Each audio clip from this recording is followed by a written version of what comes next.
Gracious God, creator of the universe, and yet the lover of my soul.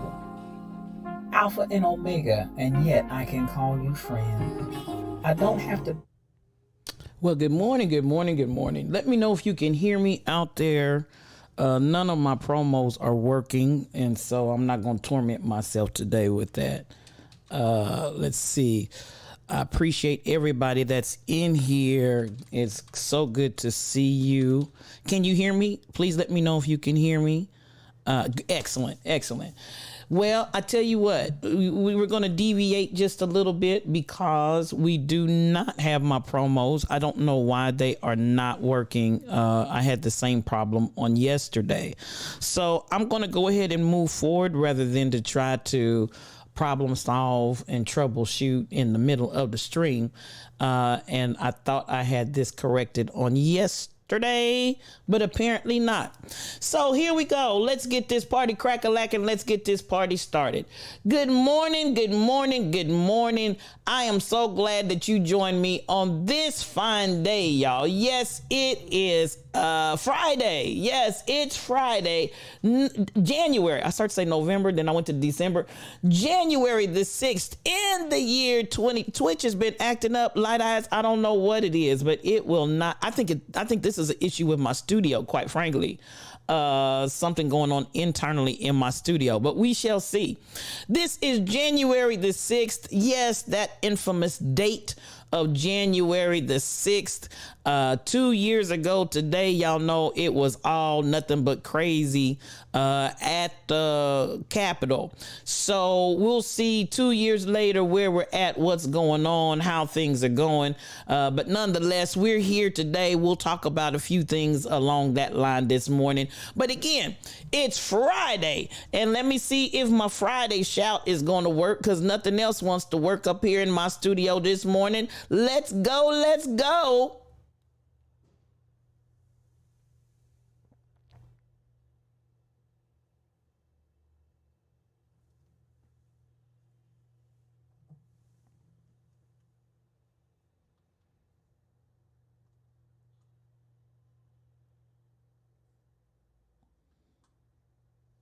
Okay, that's not going to work either. So here we go. We're going to pivot some more. As Dr. Dady Priest says, pivot past the Discord. So that's what we're going to do today. We're going to pivot past all the Discord that's going on in my side piece studio, and we're just going to jump right in.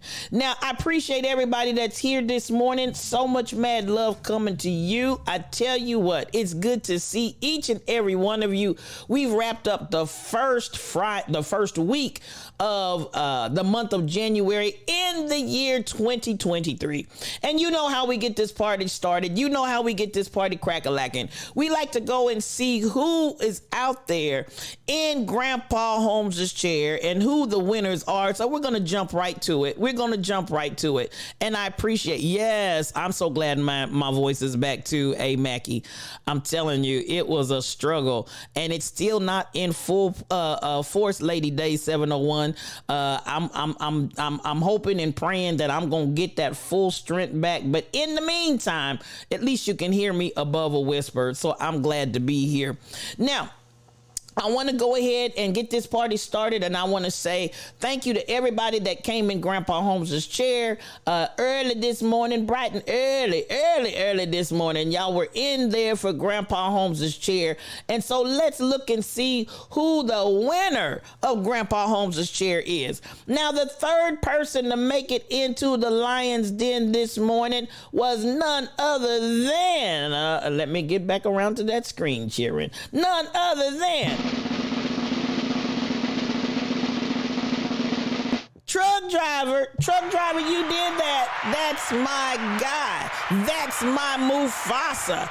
That's my brother from another mother. Good morning to you, Truck. Good morning. He came in greeting the beautiful family in the Lion's Den, and what did he say to us? This is a new year for the family, so let's roar louder than we ever have before. Come on, Truck.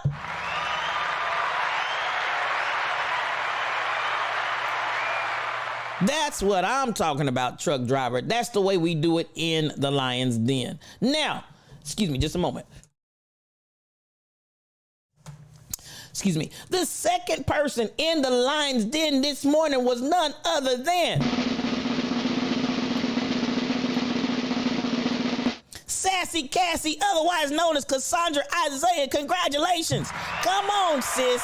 Go ahead and sit right over there on the love seat next to Truck Driver. Make yourself comfy, cozy. Just go right on over there and choose your seat next to him and sit down. Congratulations to you. Aren't these some beautiful people? Now, the winner of Grandpa Holmes' chair is none other than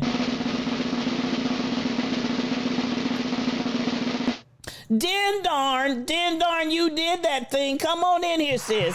Get your lips, get your hips, get your fingertips, and sit down. Go ahead and sit down right over there. Yes, Den Darn, you did it, sis. You did it, you did it, you did it. Come on, you did what needed to be done. Come on, so much mad love to you. And that's my beautiful sister from the UK. So much mad love to you. And thank you for coming on in here, bringing the love, joy, peace, soul, and happiness into the Lion's Den. I appreciate you, sis. I really do. To those three beautiful people, thank you for coming in and making your way. I appreciate you. I absolutely, positively do. Now, this is where I want to go from here, beloved, because listen, I appreciate my mods. I'll come on and get that mod love ready. Come on and get that mod love ready. My moderators are the best in the world. They absolutely positively are. I love these three young ladies, and guess what? They love me back. Shelly Thunder. Yes, Shelly Thunder. That's my prophetess. That's my sister that comes in with the word, with the prayer, and with the block of hole ministry. Yes, that's my girl right there. She'll get you straight and get you right on the path. I appreciate you. Then I see that mod love the Rebel Inc. I see that mod love Stacy 546. Come on in here. Listen, and if anything pops off in that chat, honey, they got it. They got it. They got it. Now listen. Then we got my Ace Boom Coon, my number one, my day one, my girl, the Rebel Inc. Yes, that's the galactic supervisor, not the district supervisor. No, not the state supervisor. No, not the national supervisor. She's the galactic supervisor of the galaxies. Yes, she is. So glad to have her. And listen, hold on to your weave and hold on to your wig, because I tell you what, we're going to go over and join her in just a few hours. We'll be sitting right there with anti-morning bangos and the cracks with the Rebel Inc. So hold your horses. We're headed over there as soon as we leave out of here. Then I've got my Quiet Storm. Yes, the Quiet Storm, Michelle Brownell. That's my girl. That's my baby that changes the atmosphere just by being in your presence. These are my three mods, and I tell you what, I love them, and they are just like God. There's none like them in all the earth. That's what I love about my girls, and that's my mod squad. Those are my, what I call my blessed trinity. That's what we call them over here in the Lion's Den. The blessed trinity. Love me some them. They are beautiful for situation, and they take good care of the Lion's Den. Now, you know how we do it from here. I like to come around and say good morning to everybody that's in my chat, and to those that are not in my chat, I want to appreciate you, absolutely positively appreciate you for being here, even though you may not be speaking, you may not be talking in the chat, but you're here, and you are greatly appreciated, whether you're lurking or whatever capacity you have. As long as you're in the Lion's Den, we feel the love and we send the love right back to you. So with that this morning, I want to say, listen, my sister in blue was the first one in here this morning. Stacy 546. Yes, that's my sister. I love me some you. Good morning to you.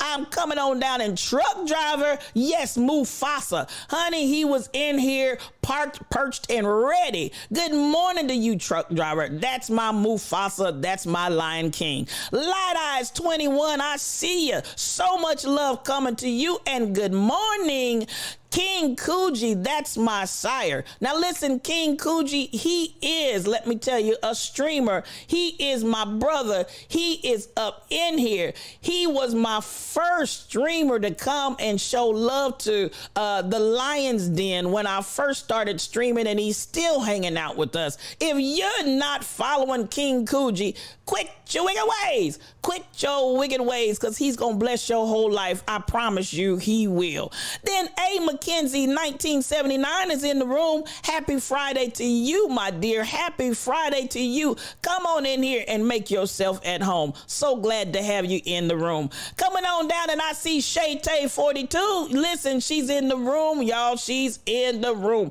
She is also a streamer. So I want you to go out there and follow Shay Tay 42 and let her bless your life, baby. Come on out there and let her bless your life. She got some things going on that she's supporting, and some causes that she is supporting and asking for support. Go out there and follow Shay Tay 42, and let's give this sister some love and show our support to her. Please, please, please do.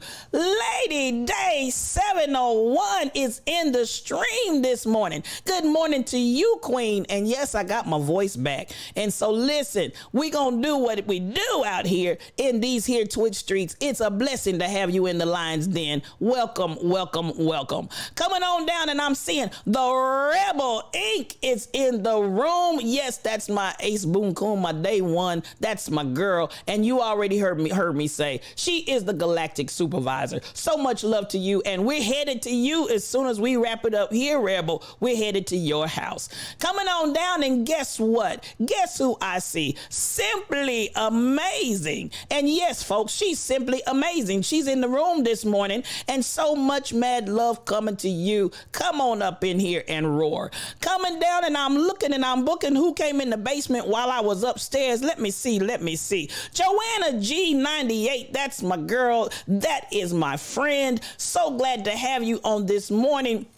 Thank you for coming in the Lion's Den. I'm always blessed when I look up and see Joanna G in the house. I love me some you. Come on in here, sis. Now I'm checking and I'm looking and booking to see if there's anybody else that came in the room while I was upstairs. Who came in the basement? Din Darn. Yes, she's the winner of Grandpa Holmes's chair. I see you made your way into the chat. So much mad love coming to you. I appreciate you. Prayers and love coming right back to you, my sis. Coming right back to you. That's my sister from the UK. I love me some you. Now, who else came in the basement while I was upstairs? None other than Dr. Dady Priest. Yes, Dr. Dady Priest is the high priestess, y'all. She's in the room this morning. So much mad love coming to you. Listen, if you're not following Dr. Dady Priest, quit your wicked ways. Yes, I said it. Quit your wicked ways, because engagement matters. Listen, engagement matters is out here in these streets doing all kinds of things to bless the peoples. Thank you, Dr. Dady Priest, for being in the stream this morning. Listen, and I ain't forgot you. I'm telling you, we gonna connect. I promise you. It has been a wild ride since I got back. Yes, it's been a wild ride since I got back from my cruise, but I have not. I'm gonna talk to you before the day is over. I love me some you. Cassandra Woke 2022. That's my girl. Come on in here, Cassandra. Yes, Sassy Cassie, and she's one of the winners in Grandpa Holmes's chair on that love seat right over there with Truck Driver. I love me some you, and good morning, good morning, good morning. Now, there we go, y'all. I'm trying to see, did I get everybody? Because I never like to miss anybody that's in my chat, because you are so special to me. We couldn't do what we do if you were not here. Now, that being said, I'm going to go ahead, and you know what we do. We know how we do. Get your coffee cup out. Get your coffee cup out. Get your coffee cup out. Go ahead and get those coffee cups out, cheering, because we're going to talk about a few things. What happened was, now get your coffee cup out, because we're going to chat. We're going to have a little talk. And I hope, I see you, Stacy 546. I see you, Dr. Dady Priest. I see you, Din Darn. Get those coffee cups out. Get those coffee cups out. Because what had happened happened was, you know where we go from here. Whilst we slumbered, slept, and slobbered, let me tell you what happened. What had happened was, now I'm going to share, and I'm so excited. I can't, as I said earlier, y'all see, I do not have the capacity. None of my promos and none of my other material is working. I thought that ain't where I'm trying to go with that. Let me come out of there. None of my other stuff. There we go. While we slumbered, slept, and slobbered. My other items are not working today. So we're going to have to wing it with a wing and a prayer. And listen, this Side Piece Studio, the devil, I said it, Diablo, and his twin brother Beelzebub is loose. Listen, I just gotta say it. I just gotta say it. Cause listen, we started off with Side Piece. Could it be?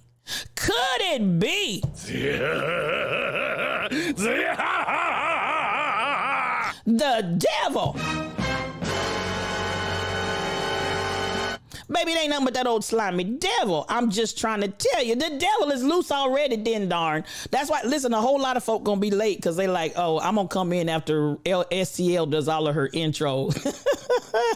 Wasn't no intro this morning. It didn't work. So we just jumping right on in. So let's ride this bull and let's get it on this Friday morning. Here we go. Now, I am pleased to announce, I am just pleased, overjoyed, and tickled to death to announce that it was reported to me, and this is where I want to start this morning. It was reported to me that Damar Hamlin has opened his eyes and is able to, he's not speaking, but I understand he's communicating by writing to his family. Now, y'all know we've been praying for that baby. We've been praying for that baby. And prayer's still going up. Prayer's still going up for my baby. He's communicating, Shay-Tay, and that is such a blessing. They said that he is writing in communication with his family. The doctor said that it appears that his brain is still sharp and it does not appear to be any extensive damage. Good morning, Anita Harvey. So good to see you. That's my biggest big sis. Come on in here. Thank God, Stacy. I'm with you right there. When I heard that report this morning, I got happy down in my shondo.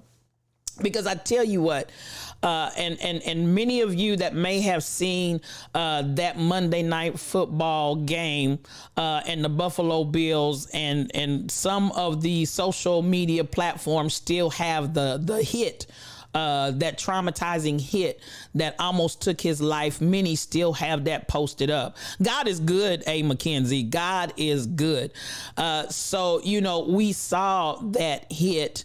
And as the one doctor explained it that I was watching said, you know, your heart goes through cycles, and it was just unbelievably of a fluke. They're saying that at just the right time that hit in the right place of the cycle was enough to traumatize that heart and send it straight on into cardiac arrest. So, you know, listen, there's so much to be said about sports and how it really impacts our young people. Now, this is where I want to go here.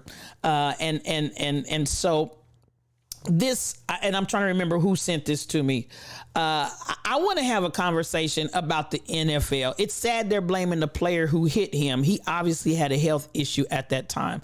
Shay-Tay, and really it wasn't even a matter, the way the one doctor explained it, as a matter of him having a health issue, as much as he received that blow to the exact precise spot at the exact precise timing of the heart in its circulation, which is what threw that off. So, I mean, the same way you think about when they do CPR, how do they get the heart re-engaged? You see them hitting and hitting and hitting. And a lot of times they'll say, and this is true, I worked as a chaplain in the hospital for several years. And what you would see, I worked in a trauma unit, and what you would see was broken bones, broken ribs many times after they, hey, Ads the Great, come on in here. So much love coming to you. Thank you for coming in the Lion's Den this morning. Love you, love you, love you. Nothing but love. So many times, because they're hitting, that hit is so forceful when they're doing the CPR, the individuals end up with broken ribs. They really, really do. Thank God for the medical staff who brought him back immediately, because timing was everything right there, Shay-Tay. Timing was everything. So again, because they're hitting so forcefully, T. Summers is my girl. She's in the room and she is our coordinator. She is our specialist for travel. She is a streamer. And if you're not following her, quit your wicked ways. Quit your wicked ways, because she's going to bless your whole entire life. I promise you she will. Now, back to this point, if we understand that any kind of force, and I tell people, remember, how do they bring you back when they're doing CPR and resuscitating you? It's those blows. It's those blows to the heart. It's those blows to the heart. So you said the hit did not look as in depth as they are describing. You know, if you let's look at it this way, Light Eyes, and I hear what you're saying. Again, placement to the chest. Placement to the chest where he took that blow. And then if you think of how much weight do those individuals weigh? How much weight do those individuals weigh? So take the body mass of that football player and take that body mass running at him and hitting him in just the exact spot. And all of that weight, the chest, his heart took that weight. And again, in the sinus, well, let me, I don't want to get, in the cycle of where the heart was in its rhythm, in its rhythm. Because listen, an arrhythmia, which is just a heart rhythm that's off when it gets off, an arrhythmia can take you out of here. You understand? Z Lady C, come on in here. Good morning to you, my sister. Good morning to you. I appreciate you for being in the Lion's Den. It's always a blessing when I see you in here. Come on in, make yourself at home. Get some coffee cup. Get your coffee cup out. Now, so back to this point, the trauma of that whole entire body weight of that. Listen, them some big jokers. Those ain't no little man be paying be men. Those are some big jokers. You take all of that body weight and you get blunt force trauma at just the right sinus moment of the heart rhythm. And I'm telling you, you gonna have a cardiac arrest. And I understand it didn't look like, man, it just didn't look like, but so many times they're getting hit in other places, and even those hits are traumatic. But if you think about that again, directly to the precise place in and on his heart, man, that was still a major blow. It may not have looked like a major blow, but if you take all of that in consideration, your heart at rest, diastole, your heart at rest, and then you put it at rest, give it a good shock, it's going out. It's going out. You know, you got your systolic and your diastolic blood pressure. So your systolic, it's actually taking and identifying the amount of pressure that you're getting while the heart is working. But don't underestimate the diastoles, which means to rest. So that heart at rest, and you give it a shock and you lay it to rest, it ain't coming back unless you give it, what we saw happen out there on the field, which was medical personnel that got out there and gave him CPR immediately, which made all the difference in the world. I'm gonna go back up and catch some of these comments. Stacy 546, it was a blunt force blow that basically knocked it off its beat. What the electric shock does is actually stops the heart so it can let the body get back to its normal sinus rhythm. Thank you, Stacy. And that's exactly, I don't know if I explained it well enough, but that's exactly what we're talking about. Sinus rhythm is so critical. That's why a lot of times you need to pay attention And an arrhythmia can be deadly, even though, people are, oh, she just got an arrhythmia. An arrhythmia can be deadly. Don't fool yourself, because when your heart is not in sinus rhythm, you have a problem. Crazy Berrytown. There is I'm trying to think what word I want to use for it. First, let me start with, there's my beautiful friend, because she's always my beautiful friend, but she's also the enchantress. Yes, she's the enchantress. She's in the room, y'all. She's in the room. Love me some Crazy Berrytown, but the enchantress has come in here and thrown my whole entire system off listen. It's struggling to get back.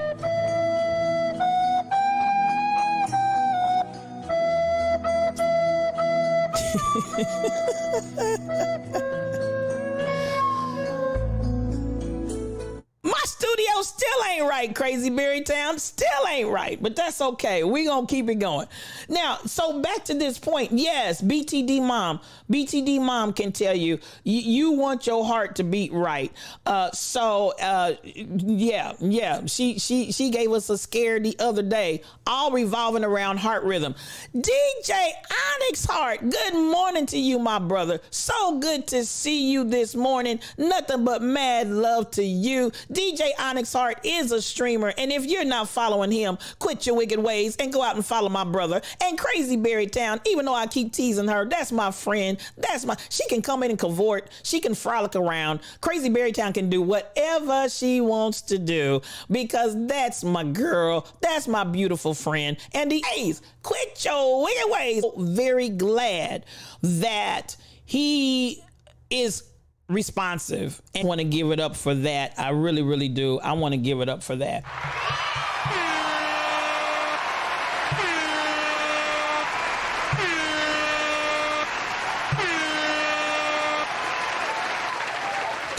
Now, Simply Amazing, you went all the way in when the report was given, because first concern, you got to get oxygen to the brain, and if the heart's not pumping, that ain't happening. I now know it was actual cardiac arrest, but their primary concern even now is the brain. Assessments, his brain seems to be clear, so that's a blessing. For that resub, honey, you've been, it's good morning, Jay Gatsby, come on in here. I missed you, but so glad that you're with us. Witness, you don't want your heart out of rhythm, and baby, that's real talk right there. That's real talk. You don't want it too fast. You don't want it too slow. You don't want it. And so all of that is very, very critical. So many harder hits occur in each game. Light Eyes, yes, I hear you, but not on that heart, man. And I'm telling you, and I'm gonna say it once more and again, if you think about how they resuscitate you during CPR, they're giving blows to the heart. They're giving blows to the heart. So we got to understand for sure. And yes, there's some hard hits out there, but honey, you get a hard hit like that. Brings me to a point where I want to come here and I appreciate, good morning, MCP 812. There's my sister cousin. Y'all sneaking in on me while I'm chit chatting in here. Good to see you, my sister and my friend. Yes, the enchantress, Joanna G. She and my studio is still side piecing me. Now, coming on down, excuse me, just a moment. Coming on down, and I'm looking and I'm checking out, what? This is the question that I have for us. Good morning, Tall Pumps. There's my friend. Come on in here, sis. So much mad love to you. So this is my question. This is my question to us I'm glad you're doing okay, DJ Onyx Heart. I'll chat with you off screen, but I appreciate you. I'm so glad that God is working in your life and manifesting miracles, signs, and wonders in your life. Come through, my brother. Come through. Now, this is the question that I have for us as sports enthusiasts.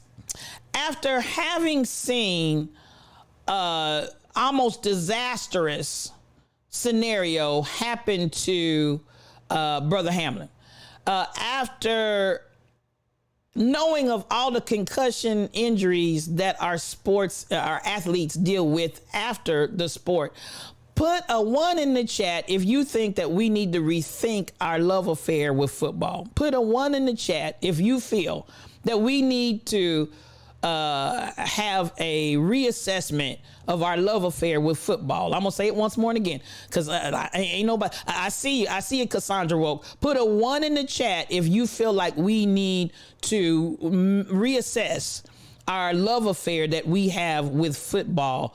And I'm going somewhere here. I see you, Cassandra Woke. I see you, Cassandra Woke. I see you, DJ Onyx Hart, Den Darn, Simply Amazing, A. McKenzie, MCP 812, Z Lady C, Stacy 546, Crazy Berrytown, Tall Pumps. I see y'all. Now, listen, I know some of you all are really not going to feel me on this one right here. Joanna G98, I see you. So, you said the side piece held you up at the door. Didn't want to let you in, Tall Pumps. Oh, you got to get in, sis. You got to get in. Now, listen, I'm going to tell you, really, all sports, to be honest. I'm going to tell you. I know that for the black male community especially, but for the black community, sports has been a way to have another life. Now, notwithstanding the fact that many times they get these mega contracts and they make this mega money, that they really don't see all of it because their agents and those that are handling them and everybody else gets that money and so on and so forth. I just want to come because, listen, this is Yes You, O-Cube, one-on-one, just me and you. And listen, you know how I do it. No cream, no sugar. We take this coffee strong and black because I tells it like it T-I-Z-Tis. I see your light eyes. I see that 1 in the chat. Now, this is what I want to say, and this is something that I absolutely positively know I'm not likely to get a lot of support from many people on this point. They treat our black bodies like we're cocks in a cockfight. Now, y'all don't have to like me. You don't have to agree with me. But I said what I said, and I'll add to it before I take it back. They treat our black bodies like we are cocks in a cockfight and let us destroy, devastate, and emaciate, annihilate our little black bodies. And then what's the point in the money? As I said, nine times out of 10, your handlers and your agents done took all the money. But what's the point of the money if when you get to a certain age, you can't enjoy the money and know you even, and I'm going to tell you what, I'm going to tell you how I feel about this. Muhammad Ali was a fighting brother, and he was definitely the greatest of all time. He was just straight up the GOAT. But did y'all see how many years that man trembled? Did y'all see how many years that man was basically a frame of a man and nothing left? Tall Pumps, all for their viewing pleasure. I'm just saying, come on, you know how we do it, Den Darn. No cream, no sugar. We take this coffee strong and black because we tells it like it T-I-Z-Tis. Now, I'm going to say this. I don't care how much money DeMar was making. I don't care how much money was in his contract. None of that to me is worth me. Now, somebody's going to say that was just a fluke. Listen, they know when they put their bodies out there on those fields, they know that they are taking their lives in their hands. I see you, James Sims. I see that 1 in the chat. They know that they're taking their lives in their hands, but they do it for the money. Now, come on now. They do it for the money. But I'm going to go back. If we look at Muhammad Ali, the greatest of all time, that man was just a piece of a frame. Now, I'm telling what God loves. Just a piece of a frame at the end of his life. Is it, y'all, is it worth that? Is it really worth that? yes, that's and this is the thing that just really and I'm gonna say it. Y'all don't have to agree with me, but I'm gonna say it. When this is the way all of our young black men, especially, I won't say all. There's no all and none, but so many of our black men, your black sons, that's their vision of how they're getting out and how they're going to make a life for themselves, to get out there and put themselves in the market like an animal and let them have a bidding war over there. And after you have your bidding war, I go where you go. I eat when you tell me to eat. I do when you tell me to do. I do, and so at the end of the day, is that really? And then you got parents that, the parents are pushing the kids harder than the kids are going. Because listen, my child is my way out. My child is my way into another existence. My child is going to buy me a house and a car. My child. Get out there and I don't know, y'all. I'm not feeling it. I'm just really not feeling it. And I feel like we need to reassess. Good morning, Kai Chick. There's my evangelist. Come on in here. I love me some you. Good to see you. We need to reassess this. We need to back up and stop. We're not animals. We're not beasts of burden. We're not just something for your entertainment and your viewing pleasure. That's not who and what we are. But we've bought into it more so than the other folk because we really believe that's our only way out for some of us. And I'm like, no, listen, I need some help. Where is it at? Let me get to the right screen. No, ma'am, no, sir. These people are coming up and we're seeing all kinds of brain injuries and traumas and they know this. Please believe it. They know this.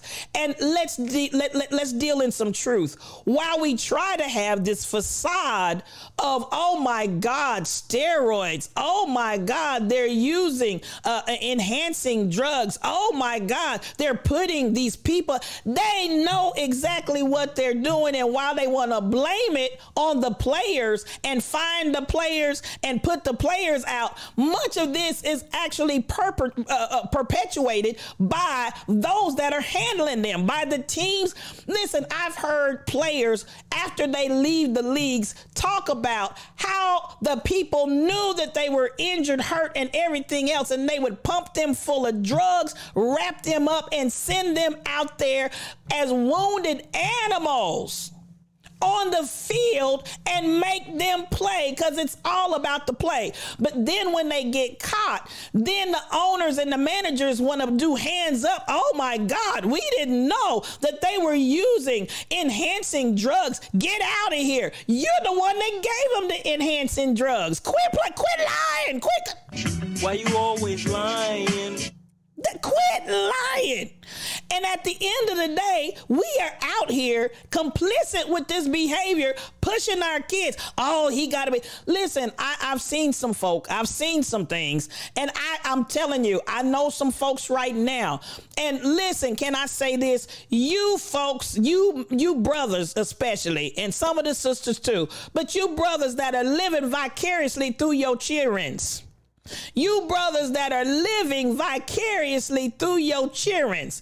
You had your chance. You had an injury. You didn't make it. Now you got a son and you working them like a Hebrew slave morning, noon, and night on the basketball court. Morning, noon, and night out there with the football. Baby, let these kids be kids. I said what I said and I'll add to it before I take it back. Every time I look around, you got a video of this child and this child ain't ate dinner. This child ain't did his homework. This child ain't did nothing but get on the court and get on the field because you trying to live vicariously through your child because you didn't get your opportunity. You gonna try to make sure that they get out there and do everything they can. And at the end of the day, is it really for the child or is it really for you? I said what I said. I said what I said. And so I'm looking at this whole cycle. Good morning, downtown. Melvin Brown, come on in here. So much love. Like a Hebrew slave, T. Summers, like a Hebrew slave. You know how I do it. No cream, no sugar. I take this coffee strong and black because I tells it like it T-I-Z-T-S. And sometimes I look at these parents and I'm like, you need therapy because you the one got the issue. Yo, some of them kids, you can look at them, tell they don't even want to be there. You can tell them kids don't want to be there. Or you have that child that's so high strung because I don't want to disappoint my parent. My child is so high strung because I got to do this for mama. I got to do this for daddy. They depending on me. It's not your responsibility, young lion. It's not your responsibility to change the financial trajectory of your family. Get your mama and your daddy out there and get a job and work it hard and save your money, but stop using these kids for your way out. I said what I said. And I meant every word. And I'll add to it before I take it back. This is a place that I feel like we really, really, really need to pay attention.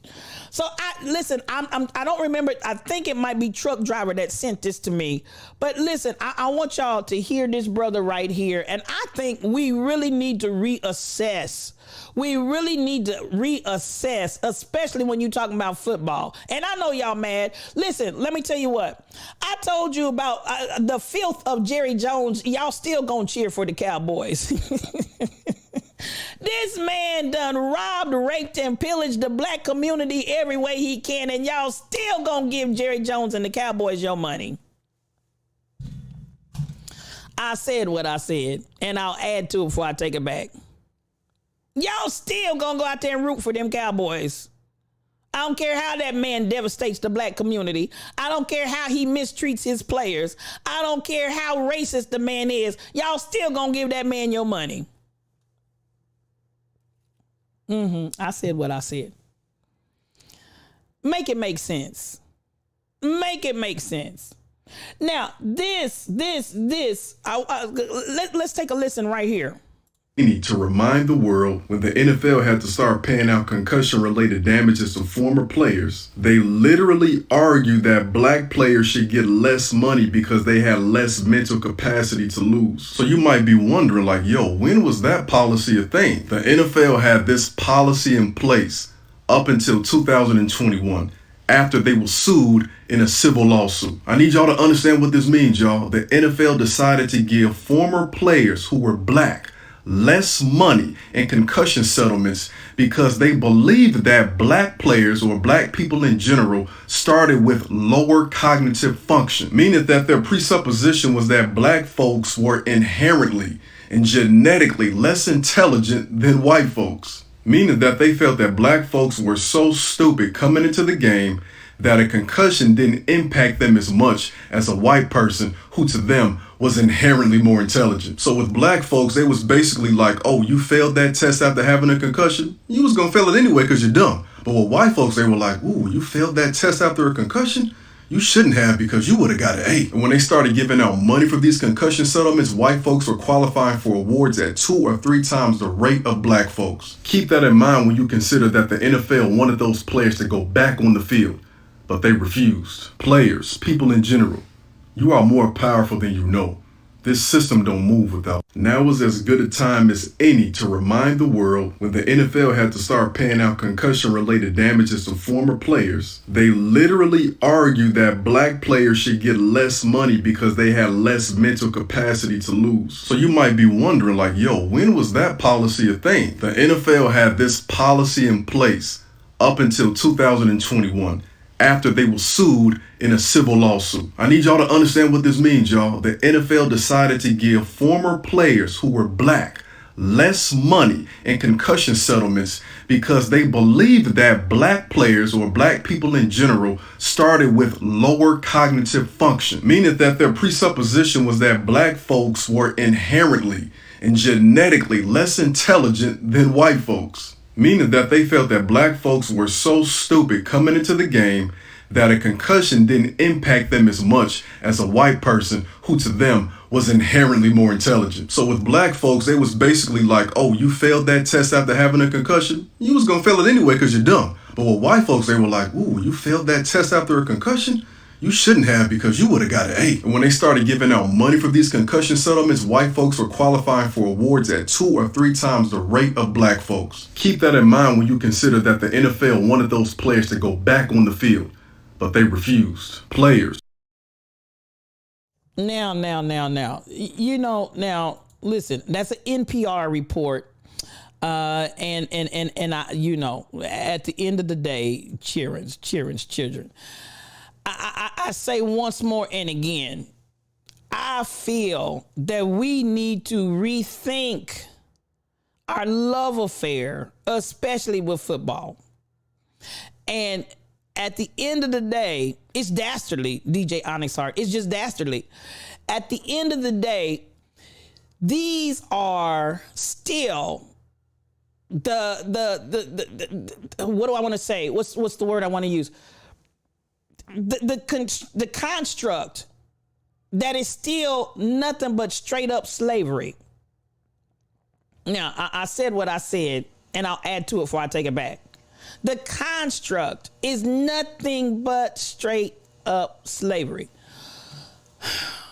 And to imply, the owners don't care, to imply that black players are inherently stupid, deserving less than. And just like the young man said, the implication from the behavior, and when you're talking about white players getting paid 2 to 3 times more, do y'all hear? Am I talking to the wind? Is anybody up in here with me? Amen, Walls. Is anybody up in here with me? White players, even when we talk about concussions, being paid 2 to 3 times more money than black players. And we're okay with that? Help me, y'all. Listen, then, darn, I'm going to give that to you because I feel it all down in my shondo. Could it be?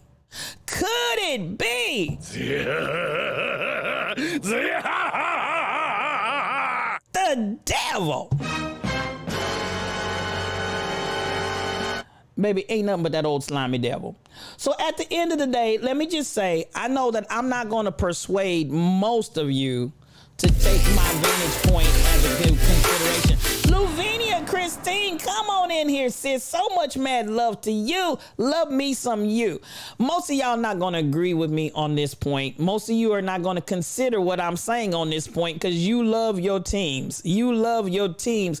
And you love these black men out here putting their lives on the line, getting paid less than, I said it, getting paid less than, and being put in positions as beasts of burden to make all this money for the teams. But the money's not coming to the team because even after the game is over, even after the career is over, and it comes down to having concussion and payout for concussion, they're still going to get paid less than their white counterparts. I said what I said. I think this came from Dr. Dady Priest that sent me that, and I just wanted to pull that in, and I said, listen, let's have a conversation because something in me says y'all don't know that this is what's going on. We don't know this is what's going on, so we just assume everything is upstanding and everybody. Listen, for anybody that has drank the Kool-Aid that diversity, equity, and inclusion has finally come, baby, Jim Jones is waiting for you on the island.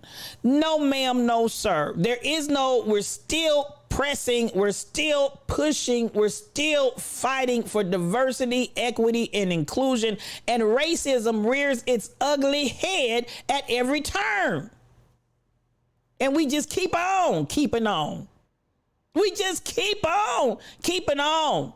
That's the bottom line, and it's terrible, Z Lady C, but we're supporting it. If we didn't support it, they wouldn't keep doing it. Do you understand the words that are coming out of my mouth? If we did not keep supporting it, they wouldn't keep doing it. But there's money to be made. just like it was in slavery. There's money to be made, but who's getting paid? Who's getting the money? Who's getting the coins? Where is that money going? And it sure ain't us. It sure ain't us. Listen. I just want us to pay attention. Pay attention. Pay attention. I said what I said, and I'll add to it before I take it back. And at the end of the way, Jim got a whole lot of Kool-Aid for you, Cassandra. Jim got a whole lot of Kool-Aid for you. Just sip, sip, sip. Sip, sip, sip. Do you understand the words that are coming out of my mouth, T. Summers? We just keep supporting this stuff, and it's like, what are we doing? At least fight for the people. So I heard somebody mention earlier about Cap. Man, that if you all have not seen that documentary on Cap, man. And listen, all kinds of mad respect for Cap. And him taking that knee, all kinds of mad respect for him, his whole life journey. That brother, his whole entire life's journey is just, it will snatch the breath right out of your body when you watch it. But listen, Cap was doing that thing. And listen, with that in mind, let me just stop right there. Because see, Cap, and ain't nobody brought Cap back. Ain't nobody gave Cap no coins. All of this. Ain't nobody, because Cap told the truth and they didn't like it.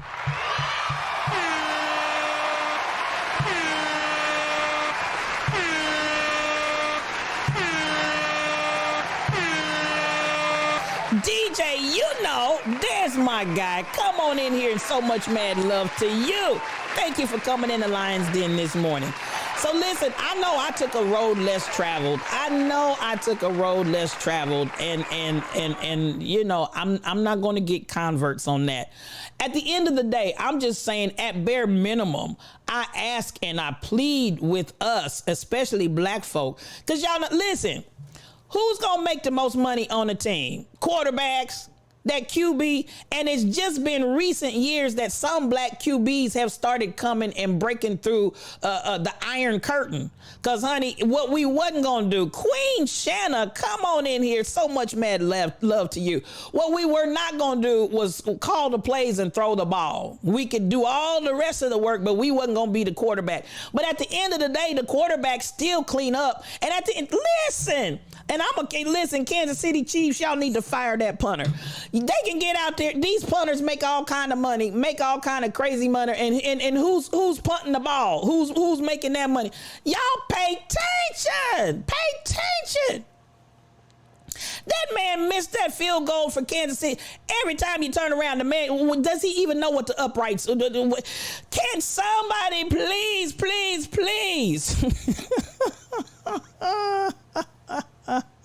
But guess what? He don't care about missing the uprights, because you know what? At the end of the day, and you don't hardly see no black punters out there on these teams making this crazy money. Come on, my lock journey. So much mad love to you. At the end of the day, you don't see where the black punters at, where the black players that can miss the uprights anytime they get ready and still get. Miss the uprights every time and still. Y'all ain't ready for me. Y'all ain't ready. Come on. I'm telling what God loves, DJ. Listen, that man can't get that ball through them uprights. I'm telling you. But at the end of the day, does he really care? Because when he goes home tonight, he's still getting paid. I said what I said. We want a refund. Ooh, y'all pay attention. Just got that man on a free meal ticket. Just a free meal ticket. And these black brothers out here getting beat up every which way. Okay, so enough on that. I'm going to let that go. Y'all like, come on, STL. Come on, STL. You just, but I do want you to think about it. I definitely want the black community to think about it because it impacts us the most. And at the end of the day, just like I said, come on, Z Lady C, that's what I've been saying. The kickers are full protected. And what is the common factor of who they are? You can't touch them. You bet not lay your hand on them. You understand the words that are coming out of my mouth, but getting paid every time they miss those field goals. Somebody needs to wake up and smell the coffee. That's all I can say about that. Now, enough of my rant on football, but listen, that was on top, especially in light of what has happened to young DeMar. And if y'all, I just feel like certain things happen for a reason, Kai Chick. Certain things happen for a reason to make us stop and look and pay attention. But we can run right on past it if we want to. But that's some serious talk that needs to happen. Now, coming on, come on. I believe Shay Tay had something in. Was it Shay Tay? It might have been Psalmist 4. Let me see. Okay, this. I want to talk about this. And we're gonna get ready to get out of here. But listen. Okay, we're almost at 8 o'clock.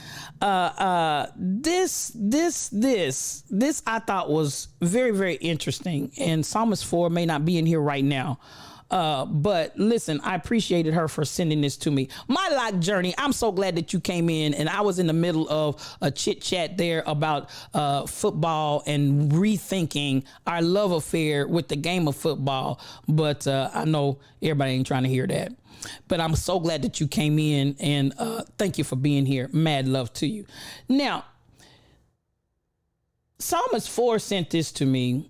And I think this starts talking about and identifying the roles that we teach and the roles that we have with males versus females. So we got 10 boys and 10 girls spent a week in an unsupervised house. Now walk through this with me. Come on, My Lock Journey. I'm putting it out there. You know how I do. This is Yes You OQ, one-on-one, just me and you. And you know how I do it in here. No cream, no sugar. We take this coffee strong and black because I tells it like a T-I-Z, tis. Y'all just keep right on supporting slavery all you want to. Now, 10 boys and 10 girls each spent a week in an unsupervised house. And this was a social experiment and it went viral. Has anybody else already seen this by chance? If you have seen it, put a 1 in the chat. If you've already seen this experiment, this social experiment that's going viral. I see you, DJ Onyx Heart. Anybody else, put the 1 in the chat. I just really, I want to talk about this. You read it? Come on, Z Lady C. So y'all can go ahead and start talking on it. For those that haven't seen it, I'm going to walk through the dynamics of it and just have a little chit chat here.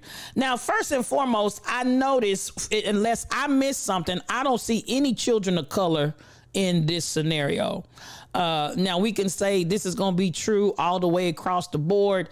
Now, I'm going to tell you. Now, y'all can, and I'm not being racist here, but y'all, listen, I tell it like a T-I-Z-Tis. Black children and white children are socialized differently. I said it, and I'll add to it before I take it back. Black childrens and white childrens are socialized differently more times than not. Now, there's always an anomaly. There's always an exception to the rule. But I'm telling you, by and large, black children and white children are socialized completely different. So just, I'm going to put that disclaimer out there to begin with when I'm reading this right here. These kids start acting like animals. Now, the 10 boys, this social experiment, 10 boys, 10 girls are put in a place unsupervised. Before they went in, they were taught, each of them were taught a cooking class so that they could eat. Here you say, cause you ain't leaving your kids in no house unsupervised. It's an experiment, simply amazing. Is it? Now, notwithstanding that right there, simply, this is an experiment. So, you silly girl. Oh, and I'm laughing because I can hear you saying it as you cuss. I just left out. I left out the profanity. And I'm sure there's more words to come and more words to follow. Simply. Okay, so at the end of the day, the issue is how children are socialized, and that's really the point that we're getting to here. Now, let me see. I'm trying to see if I can click this and move it forward. Come on now, come on, come on and cooperate with me. It doesn't want to go forward. Oh shoot. Oh, that's okay. I'm gonna leave that up. So you can see it while I read through it. I'm gonna do this on my phone because listen, I appreciate Psalmist 4 for sending this to me. I had not personally seen this experiment. I have to say I had not seen this experiment. I found it very, very interesting. So you know, at the end of the day, yeah, this is a mess right here. This is a whole mess right here. So and I'm sorry for whatever reason, I can't get that Joker to forward for me in this format. So, I told y'all I'm having some studio problems. I don't believe, I don't think it's Twitch. I'm not going to blame it on Twitch. I think it's something going on with my system. So I'm gonna go ahead and just go through it on my phone because that's working for me. So let me take my glasses off because the motherboard can't see. Now, Channel 4's Cutting Edge conducted an experiment in the UK. This is done over there with y'all's people over there, din darn, in the UK, in early 2000 for a documentary called Boys Alone. The side piece is still out of. Listen, the side piece thinks it's gonna take over, DJ. You know, and I'm having to show side piece. You shall not. Listen, let me get it. This is what I'm having to say to side piece, and side piece ain't trying to hear it. You shall not pass! My system needs a whole cruise trip, Queen Shanna. The whole system said, listen, you done went out and you done had yourself some rest and relaxation, but we ain't had none, and I'm just gonna sit down and do nothing. How about that? How about that? All right, so Channel 4 Cutting Edge conducted this experiment. This was done in the 2000s, so this is an old experiment.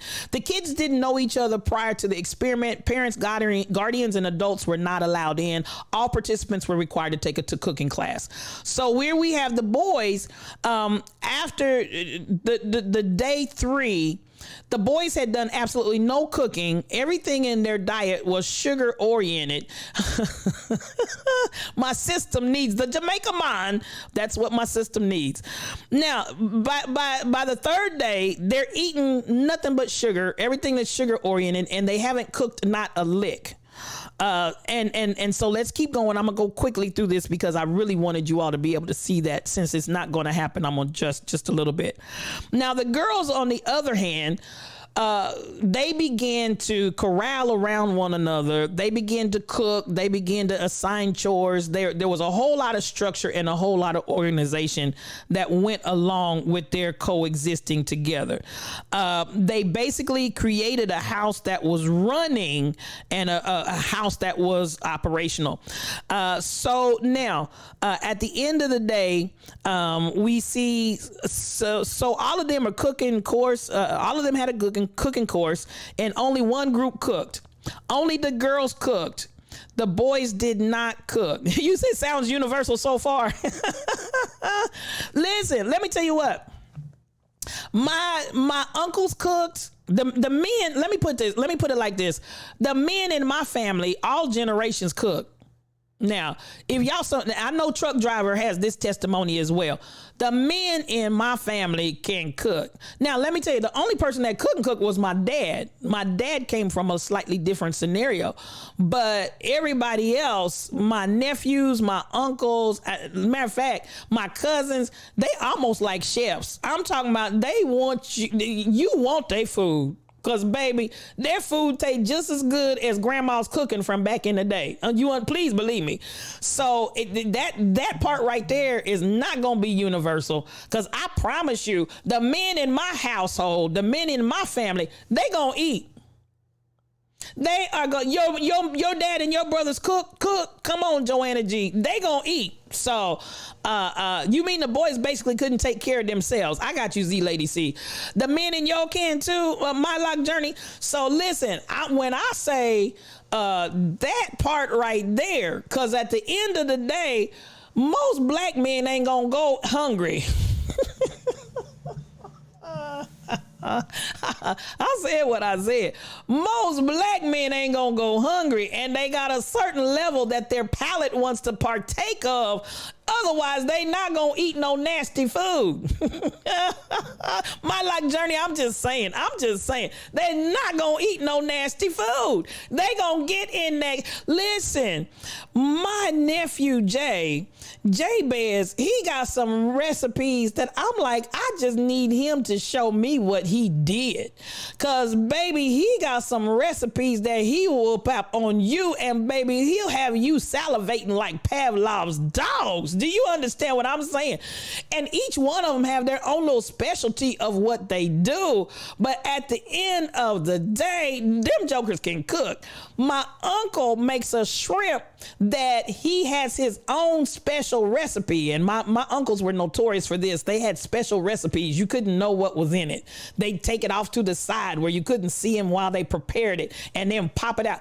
My uncle has a shrimp recipe that I promise to God, he needs to market that, because I don't know what he got in that shrimp, but that is the best shrimp you will taste anywhere. Z Lady C, your dad and your brothers cook. Baby, these brethren cook. They not going to go hungry, and you not going to keep putting a bowl of cereal in front of them. So that's the first departure from this experiment, because the babies can cook. Now, at the end of the day, we see the delegating of tasks. We see all of this going on. The girls were even making chore charts, using words of affirmation, supporting one another. They cleaned up after themselves. They noticed a couple of them showered before bed. Their hair was wet. Those babies survived and did it quite well. Your brothers can cook and bake. Come on here, Queen Shannon. You better talk to me. Now, so at the end of the day, the girls weren't always perfect, however. Girls were found to start teasing each other, and a few of them left the experiment. But all in all, in comparison of the boys' behavior to the girls' behavior, there was a difference that was just astronomical. The boys were messy, malnourished, aimless, and did nothing when it came to setting up house rules, and eventually formed two gangs and began to bully people. Okay. The girls, on the other hand, were organized, compassionate, clean, community-oriented, and well-fed. Okay. So, again, I'm so sorry I couldn't show you the actual experiment and all the different slides in totality. And again, thank you, Psalmist, for passing that on to me. Now, I want to understand, what is it in our socialization of male to female where we're dropping this ball? Because obviously something is broken down when it comes to, and I don't think it's inherently a situation where females are just automatically going to behave in such a way. I think it really speaks to, and I'm going to unshade here because I want to see what you all feel about this. How many of you feel like this was socialization? This is because of socialization. How many of you feel like the outcome of this experiment was because this is just a natural occurrence of things? If you think it's socialization and the way children are socialized by gender, put a 1 in the chat. If you think this experiment represents how we socialize, put a 1 in the chat. Now, I will say, I do feel, and so this becomes the question: why do we socialize girls to be more responsible than boys? Why do we socialize girls to be more responsible than boys? Now, the brethren that are in here, y'all got y'all's chance to talk. Talk to me, DJ. You know, come on and talk to me. why do we socialize the girls to be more responsible than the boys? And then the next question that they begin to ask, you wonder what was the point? They're dealing with socialization and how it impacts in our community on these premises, tall pumps. We still will not elect women to positions of power. We still will not put women in CEO positions. We still have a very limited and fractured way that we deal with female energy in a male-dominated society.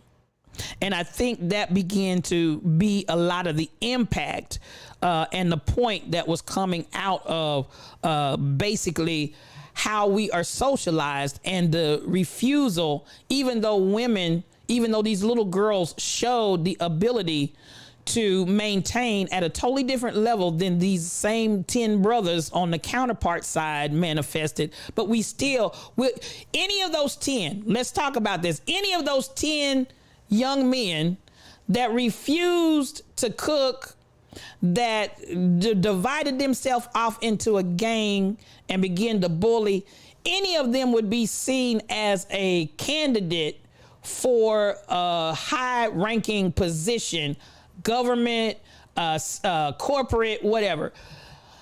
Why is that still the case? And are we really having conversations around breaking that barrier down? And I said this earlier when I was talking about black people in sports, but this we've changed and transitioned over to gender.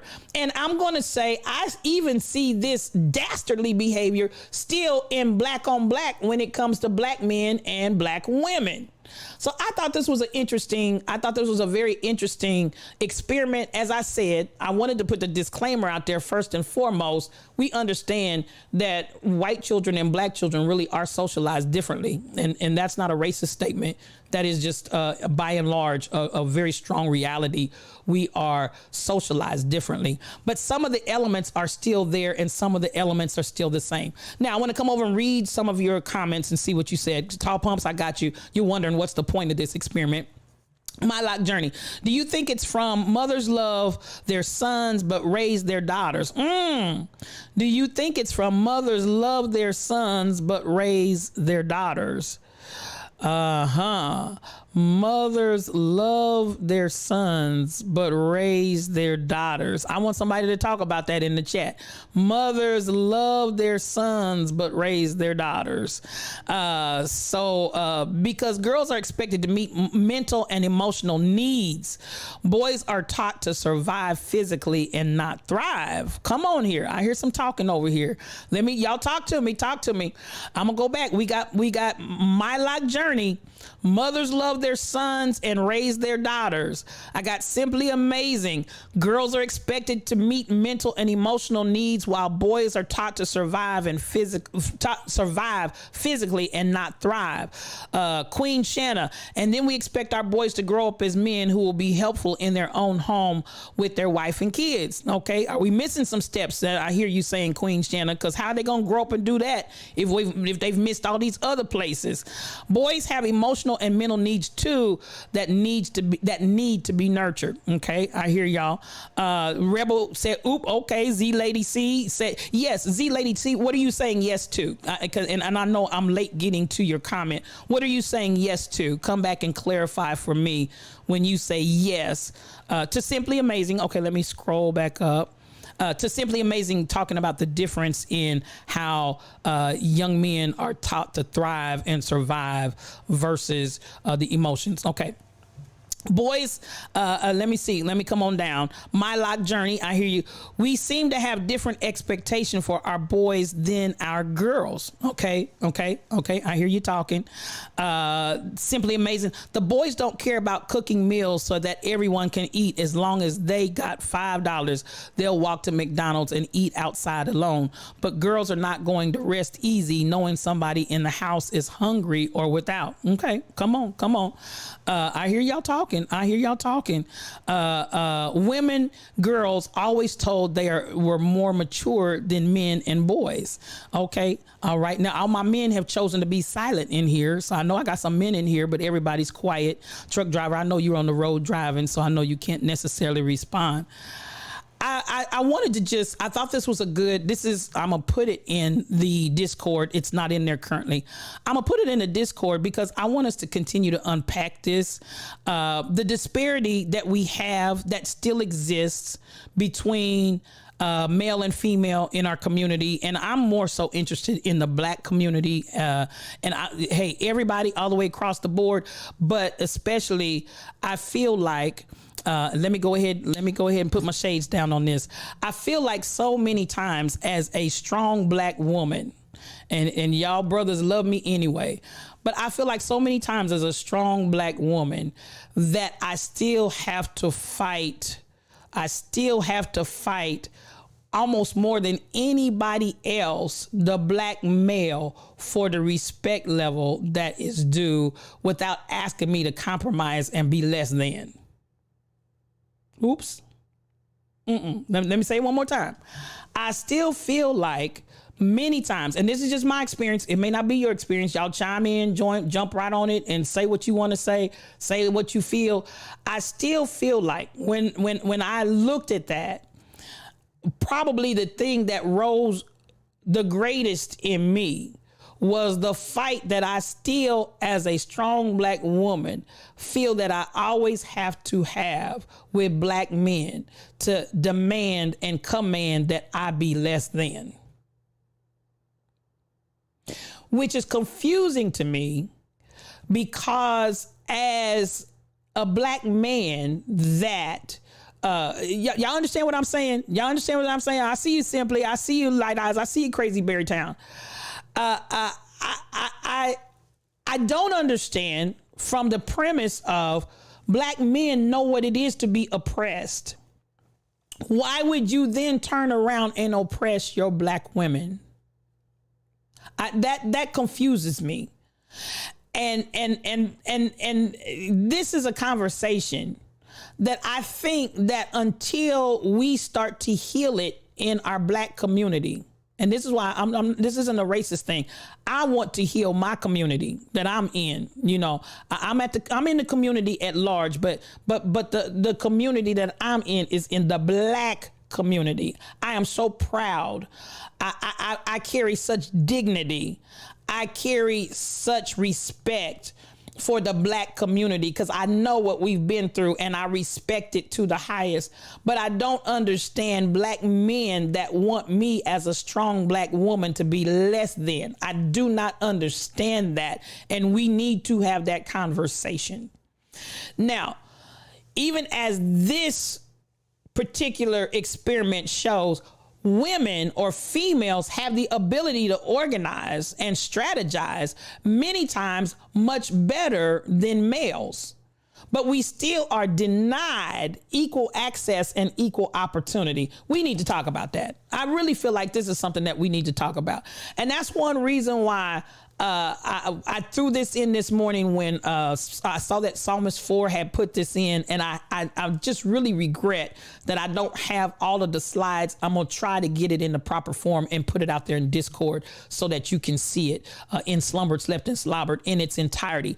But this for the purpose of really getting a conversation started in the Black community between strong Black women and strong Black men. Stop asking us as strong Black women to play down and be less than. I'm not less than you. I don't need you to tell me what to do. I don't need you to, unless you're my biological daddy, I don't need a daddy. I already had one and he was a good one. I don't need to wait for you to tell me what to do. Y'all ain't gonna buy what I'm selling. This is Yes You, O Cubed, one-on-one, just me and you. I am your spiritual thought leader, and I'm gonna tell you how we do it over here. No cream, no sugar. We take this coffee strong and black because I tells it like a T-I-Z-Tiz. I told you when you came in here, I'm a womanist theologian, and there is difference between womanist and feminist. Go out there and look it up. I am a womanist theologian that believes we're not going to come into the fullness of all that we are until we give equal opportunity to everybody, which includes, I don't need you telling me what to do. And the same way you, brother man, don't want anybody telling you what to do because you a grown A man, as you would say it. I'm a grown A woman. I don't need it either. I said what I said, and I'm going to add to it before I take it back. And you're not going to tell me what to do under the guise of protecting me. There are things that are actual protection, but I can protect myself and I will protect you as well. We protect one another, but you're not going to sell me those bill of goods by telling me that I got to do what you tell me to do. So, y'all, wait a minute, DJ, say what just happened? I said what I said, Miss Lock Journey, my Lock Journey, and I'll add to it before I take it back. So at the end of the day, I'm at a point, I want us to come to equity and inclusion and diversity everywhere. And I want us to understand that we as a community, and especially in the Black community, we need some healing. And I want us to come to a point of saying, yes, for my Black brothers that still want to oppress Black sisters and give us so much rope, and this is as far as you can go. I need us to listen. I need us to heal this whole thing. As this experiment to me points out, Tall Pumps, it points out to me that you have the ability for strong leadership from females. Then why are we yet excluded from places of authority? It should not be. Now I'm gonna come back and I'm gonna read you all's comments because y'all might be reading me for filth over here, but that's okay. Y'all, I'm okay. I'm strong enough. I can handle it. Think of the first toys girls have versus the boys' toys, and this is my Lock Journey. Ours are always setting us up to be prepared for life skills. However, the guys, not so much. They get cars, blocks, superheroes for the most part. And we wonder why they love their cars more than anything. Just a thought. I hear you talking. Tall Pumps. It's the roles we put on our girls, cooking, cleaning, etc. And boys usually are raised to do this manly stuff. I hear you talking, Tall Pumps. So coming on down, and I'm looking. I so much love to you, Stacy 546. You probably been gone a minute by the time I looked at this. Let me see. Houston, we have a problem. There is a problem. And this is a problem that I hope that as we come into 2023, we can start correcting this problem for real, for real. Slavery created the stigma that women cook and men work in the field. Baby, light eyes, there were women out there working just as hard and heavy as men folk. Please believe it. We had women that were out there in slavery and they were working hard for the money that they didn't get paid. They went to Master's Till. So, and really certain women were selected to cook in the house. Mm-hmm. Yeah. And then let's add to it, after I've worked in the field, just like my male counterpart, after I've worked in the field with the requirement to bring in just as much of whatever as my male counterpart, then I'm still expected to cook and clean and all of that stuff. So, let's have a conversation about that. And we're denied equal pay and position, Tall Pumps. This is what I'm talking about. So this is what I want us to really, really start talking about. Boys and girls are naturally different in several ways, but they should be raised in equally nurturing environments. Both boys and girls need to be taught the same values: empathy, compassion, respect, confidence, and independence. Come on with that, Queen Shanna. Come on with that. So, we can box whoever. DJ, listen, I'm telling you what, the patriarchy in the Black society is stifling. And I'm going to say it again. The patriarchy in the Black society is stifling, but we don't want to acknowledge it. It's an elephant in the room we don't want to talk about, but it's an elephant in the room that needs to be dismantled. So I just, let's be clear. And this is a place where I say, like, for racism, there are a lot of people that'll be like, oh, but racism is a thing of the past and we've made so much progress. I want you to know, in the area of patriarchy and misogyny, we still play that same mind game as if, oh, that's a thing of the past and now here we are. No, ma'am, no, sir. It's still just as dastardly and it's still just as crippling as it's ever been. We need to have some real conversations about it. We need to really have conversations about why even in positions of authority, women are still being paid less than their male counterparts, and that's just the real truth. And that's a mindset, again, that even dogs us within the black community. We need to talk about it because it's real, and we need to talk about it because it needs to really stop. I said what I said. Alternatively, it is really that bad for us to embrace our natural maternal gifts of taking care of our home family. I don't have any. Now, Tall Pumps, I'm going to say this. And even when you talk about maternal gifts, I feel there's no problem. I feel like, and I'm gonna go back to something that Queen Shanna said. I feel like everybody needs to be socialized together. And now I'm gonna tell you, the whole gender role thing that y'all love to embrace, I feel like just as is, I feel evident in this experiment, the majority of these roles are roles as we are socialized. I'm gonna say it again. The majority of these roles are roles as we are socialized. Are they actually inherent? And that's where I'm gonna go with that, Tall Pumps. And I'd love some conversation with you on that, because when you say our maternal gifts, well, everybody has gifts, and where we, again, maternal, paternal, which, this goes to men, this goes, really? Is it really, even as somebody said earlier, revolving all the way back to the way that you're socialized from the very beginning, your toys, the way people talk to you, the colors you put on your children, y'all know good and well, most of y'all were not going to put a pink outfit on your little baby son if you came from my generation. Now, and you understand what most of you all were not going to put a pink suit on your baby son when that child came here from my generation. Now, they might be a lot more liberal in their color schemes now. In my generation, you were not going to put your son in a pink outfit. Am I talking to anybody? You were not gonna put your son in a pink outfit. Now we talking about at a point where this child can't even walk, talk, nothing else, but he's already been socialized what is appropriate colors for a male. Am I talking to anybody, DJ? You know, how many pink outfits did you take pictures in, DJ? You know, how many pink outfits did you take pictures in? I'm just saying. And that's before the babies can even walk, talk, or anything else. So they're already being socialized from the moment they get here.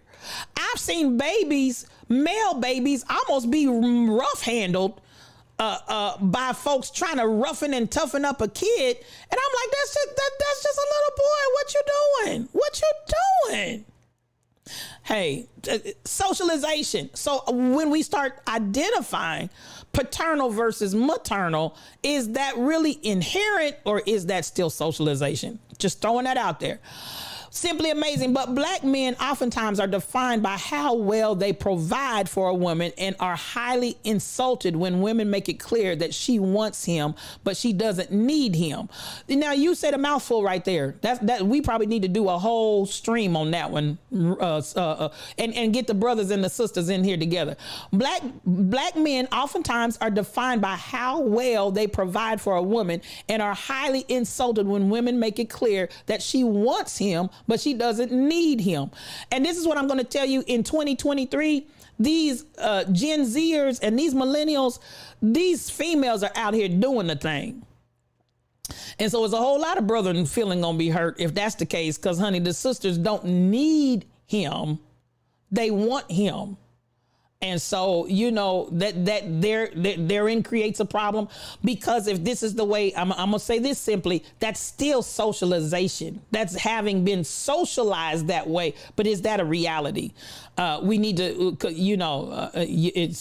we got to listen. As saying that we're emotional, everybody's emotional, my lock journey. Men are just as emotional as women. And wait. Now, it's 8:30. I done got myself in a hole over here.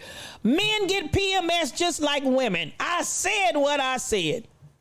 And I'm going to add to it before I take it back. Men get PMS just like women. And sometimes I look at these brothers, I'll be like, oh, he's on his cycle.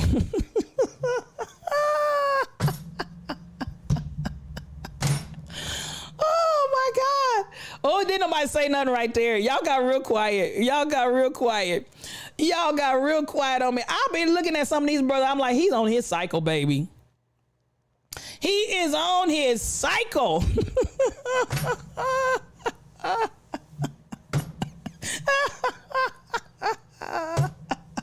Y'all ain't ready for me, because I tell what God loves. It's the truth. These men are just as emotional as women are. What they've been taught is to stuff them, to stifle it, to hide it, to push it down, which I'm going to say is probably a good majority of the stress that men go through, because they're not allowed to be their emotional selves, and having to stuff, having to hide, having to suppress their emotions. It manifests in sicknesses in the body. Now, that's what I believe, and y'all don't have to believe like I believe, but listen, the fact that our brothers, our counterparts, are just as emotional as us, but they don't know how to show it. They're not allowed to manifest it. They're not allowed to relate and be in touch with can we call it, well, since y'all gonna put it in terms, the feminine side of themselves. Since they're not allowed to be in touch with their feminine energy, they are stressed out, depressed, all kind of maladies and all kind of diseases going on in their body, but they're just as emotional as we are. I said something right there. Let me come back and go back to reading, because listen, I dropped a bomb on y'all, but I truly believe men have PMS. Please believe it. Now, let me see what we got going over here. That's what we're talking, and still taught in the South. Get you someone you can build with. I hear you, DJ, and I like the idea of getting someone that you can build with, but let's build together. And I guess I'm saying, for some of the role playing that we do, because we're socialized, I feel like those roles need to be reevaluated. A lot of that needs to be reevaluated. A lot of that carries with it a slavery concept. A lot of it carries with it a whole lot of other baggage that I feel like we need to have some discussions around. And I'm just throwing this out here today to start the conversation that I feel like we need to continue until we come to a place of resolution and healing. But if we never talk about it, and if we just keep acting like it doesn't exist, it'll never be healed. So my daughter wanted a blue and white cake for her birthday. The bakery person looked at her so strange, Joanna G, so strangely, because she's a female. Why would she want blue and white? Because she likes blue and white. The converse of that would be, if you had a son and the son wanted pink and white, could he have it? Number one, would you allow him to get it? Number two, would he be looked at just as crazy by the bakery maker, by the cake baker? Because it's like, little boys don't get pink and white. Socialization, y'all. It has nothing to do with anything other than some socialization. And we need to stop it, in my opinion. So, you would have said bake it. And I would have said, come on, DJ, I love that. So at the end of the day, yes, they do. They definitely get PMS, but that's their excuse. I hear you, my lock journey. So, I'm in here talking some real talk. We on a cycle called life. All of us are on that cycle called life. Come on with that, DJ Onyx Hart. And at various points in times, this is something that people do not want to deal with as well. And I'm going to come back to that. I'm going to finish reading. Then they want to call me bipolar. No, I'm hurting inside. Come on, DJ, you know. DJ, you know. Come on with that word. You're hurting inside and don't want to take it out on you. Come on in your Monica voice. You better talk to me up in here, DJ, you know. I love that. I love that. I love that. So this is why I'm saying, I want us to come. Then they want to coming on down. They're on their cycles more than females. Who said that? That's so funny. Hey, Mackenzie, McKee. Let me see that. No, I absolutely will not get excited about you wanting to wine and dine me and to treat me like come on now, treat me like that brown stuff. And as a woman, I refuse to not validate a man's effort if it's his intentions, his intentions are right. We can shine together, or I can buy my own shades. Come on with that. So listen, I'm coming on down. One of the problems I'm having in our community, I find that some of our men are emotionally detached, that they can't even connect with a woman on that level. They don't know how to communicate, empathize, or even care for themselves physically. It's very sad to me. It starts with the way they are raised to be tough and manly and makes them crippled men. Come on. And Dr. Dady says this, I've heard her say it. It's better to raise healed children than to try to come back and heal broken men. And that includes women as well. So let's invest in the children being whole and having a wholesome experience versus letting going through all the changes that we go through and then try to go back and heal them after we're adults, in a nutshell. So I hear you talking. I can only treat you how you allow me to. Now, and I want to say this, I'm gonna stop on that point right there, DJ, you know. Thank you for saying that. And let's all be real to the fact that we teach people how to treat us. So let me start with this point right here. Good morning, Shelly Thunder. Come on in here. We're having a conversation this morning. If I do not, and I'm going to go back and I'm going to go ahead and segue back to where we were on yesterday. When we talk about inherently, I have dignity, inherently I have worth. If I am still grappling with that myself, if I'm still grappling with appreciating myself and having respect for myself, then I'm going to teach other people how to treat me and how to interact with me based on the way that I deal with myself. So, and listen, even when we talk about the concept scripturally of you got to love your neighbor as yourself, but you got to love yourself first before you can even love your neighbor. Do you understand the words that are coming out of my mouth? You cannot love your neighbor more than you love yourself.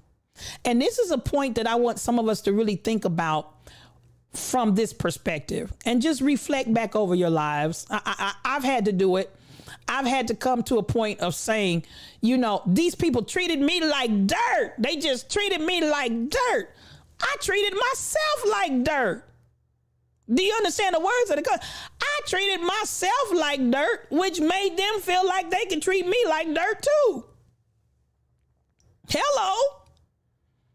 If I'm treating I'm going to say it once more and again because y'all ain't buying what I'm selling. K2 Hoop, good morning to you. Shelly Thunder, she's in the room, y'all. She's in the room. There's my girl. Mad love to you. I'm going to say this once more and again.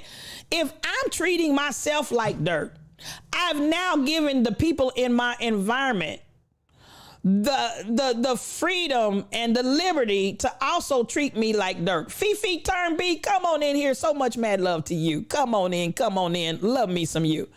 So if we look at this, you got to first love yourself. And that's the thing I love about King Coogee that he has brought to the Lion's Den from day one. LYFE. Love yourself first every day. So if we understand love yourself first every day, then once I love myself, I've now put myself in a position to be in a situation. DJ P Food, that's my brother from another mother. Happy New Year to you. Come on in here. He is a streamer, y'all. This is my brother. And if you're not following DJ P Food, quit your wicked ways. Quit your wicked ways, because he's going to bless your whole life. I love me some you. Thank you for coming in, and Happy New Year. Now, this point being, and I'm not, listen, please, I'm not pushing for sexism. I'm not pushing for females over males. I'm pushing for co-regency. Hear what I'm saying. I'm pushing for co-regency where nobody is oppressed. Do y'all hear and understand the words that are coming out of my mouth? I don't need to be oppressed by you, nor will you oppress me. I don't need to tell you what to do with your life, nor do you need to tell me what to do with my life. If we love each other, am I talking to anybody? And I'm not just talking about in a marital or intimate relationship. I'm just talking about at large. If we love each other, I embrace you as you. I walk with you on your journey and respect you. Hello, am I talking to anybody? I understand that inherently you have worth. You don't have to earn it. You have it. Inherently, you have dignity. You understand what I'm saying? I'm going to give you and treat you with the dignity that you deserve. If we do that with one another, and I'm constantly perfecting myself to come into the fullness of all that I can do and all I can be. When I talk about the highest degree of love, that's my goal. That's what I talk about. My search and my effort is towards the highest degree of love. I'm constantly pushing towards that highest degree of love. First and foremost, to love myself, and then to have enough love within myself that I have overflow that can flow over to others. So I'm looking at this point of I love myself and I'm healed within myself enough that I can love someone else in a healthy way. Instead of having unhealthy people trying to have a love relationship when everybody's unhealthy. A half of a person plus a half of a person does not make a whole. Did I say something right there? A half of a person coupled up with a half of a person does not make a whole. And can I say this, and y'all don't have to agree with me, you cannot make me whole. Uh-oh, I lost somebody right there. You cannot make me whole. Come on, Rebel. You with me when you can. This is the problem with some of the relationships. Y'all trying to make your partner whole. You can't make your partner whole. Your partner has to be made whole from the inside out. And you racking your brain. You killing yourself. You doing everything, running yourself in the ground, trying to make your partner whole. Your partner has to be whole in and of themselves. I'm telling you, two halves don't make a whole. I said what I said. So my goal is the highest degree of love. It's not your job, Queen Shanna. You can be as supportive can be. And that's all you can do is support. But I'm going to say it again. When you get, I'm going to lose some folk right here. When you get in a posture of trying to change someone, you just stepped over into manipulation. I said it. When you step, Michelle Brown, there's my quiet storm. Come on in here, sis. So much mad love to you. When you move into the realm of trying to change someone, you have just stepped and crossed over into the lines of manipulation. I said what I said. And please believe I've counseled people that come to me getting ready to get married. And then I'll talk to, I'm going to talk to y'all one-on-one. I'm going to talk to y'all together. I'll get in a one-on-one conversation and I will hear one of the partners say, I feel like I can change them. You can't change nobody. If you coming into the marriage with the mindset you need to change somebody, you're not ready to get married because, baby, if you got to see and have changes and you already know it doesn't meet your standard, why would you jump your lips, hips, and fingertips up into a relationship where you trying to change somebody from Jump Street? I just believe I can make them better. Baby, that's a lie straight from the pit of hell. That's a lie straight from the pit of hell. If they're going to be made better, it's going to be because they're going to make themselves better. And if that's not what you want, why are you marrying it? Am I talking to anybody? If that's not what you want, why are you uniting with it? If that's not what you want, you came in the door talking about making changes. Now, let me go back to where I started this journey. Again, it's a whole concept of I need to be respected as a total human being. That is inherently, I have a God-given innate right to worth and dignity. And I'm going to first give it to myself. I am going to first understand my worth. I am going to first understand my dignity. I'm going to be intimate with that inwardly before I try to attach that up to anybody. And again, I'm not just talking about an intimate and marital relationships or whatever the case may be. I'm talking about life, period. I'm talking about life, period. I'm in a phase, and I'm going to say this, and I hope y'all can come here. When you find yourself in friendships and camaraderies where you're going to be disrespected, you in the wrong relationship. Why would you sit there with friends that just going to overtly disrespect you? Uh-oh, Kai Chick said something. Listen, let me find Kai Chick. What'd you say? A few men thought they could change me into paying their bills. That's why I'm single today. Listen. Well, my mother would say, don't y'all go out here and get no breath and britches. That ain't nothing but breath and britches. We not paying your bills. We not paying your bills. Listen, and some of y'all need to wake up and smell the coffee. You know, the Lord blessed me with a nice vehicle. I can't tell you all the cat calls I got and everything else. Yes, I said it, breath and britches. I can't tell you all the cat calls I got. You think I'm stupid? You ain't cat calling after me. You cat calling after this car I'm driving. I ain't stupid. Breath and britches. You understand? That's what it is. Breath and britches. AMS. Anna Marie Askew Stillman. That was one of her favorites. Breath and britches. That ain't nothing but breath and britches. And you might not get no britches. Oh, Lord, today. Did you understand? You might not be getting no britches. It might just be hot breath.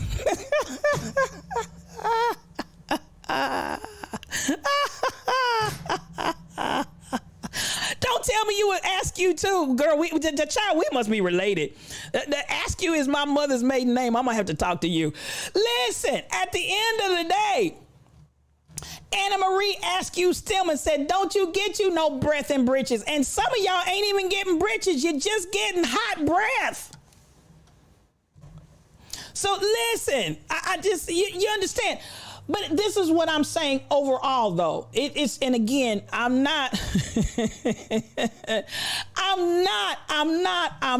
please believe me. I'm not out here. Listen, somebody said somebody ain't even getting hot breath. Well, Lord Jesus, today. Hot breath, SK8843, hot breath.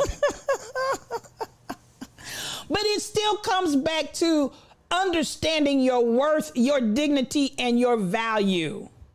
Your worth, your dignity, and your value. And this is where I want you to begin in 2023, having a level of respect, having a level of appreciation for yourself. If you're going to come, you're going to come correct. Demand that of yourself first and foremost, and then demand it to the people in your environment. Set that standard, because I want us to get back to our royal places. I want us to get back to our regality. Do you all realize how royal you are? And I'm really being serious here. I may say some stuff and I may say it in an amusing kind of way, but I'm so serious about this. Do you realize how regal you are? And I'm so serious right here. Do you realize how regal you are? And how that royalty sets you up. Come on, you did not, but you do now. Come on here, DJ, come on with that. Know how regal and royal you are.